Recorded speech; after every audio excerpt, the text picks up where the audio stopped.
Сәлем достар, мен қазір алтынмен ойнап жатырмын. Яғни алтынның айырмашылығынан мен ақша тауып жатырмын. Бұл жерде алтынның графигі, мен дәл осы жерде аст жаққа қарай кетеді деп позиция ашқантығым. Қазір кетіп жатыр. Целді мына жерге дейін қойып қойдым.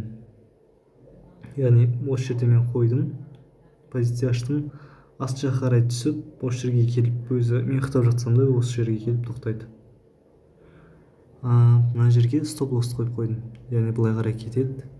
И осы жерге қарай егер минус кетіп қалатын болса, ары қарай дальше кетіп қалатын болса, мен қатты минусқа кетпеймін. Мына жерге қойып қоямын.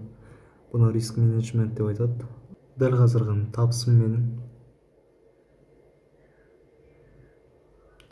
әлі тағы да жүретін жолы бар. Әлі дәл осында жүру керек. Күтіп отырмын.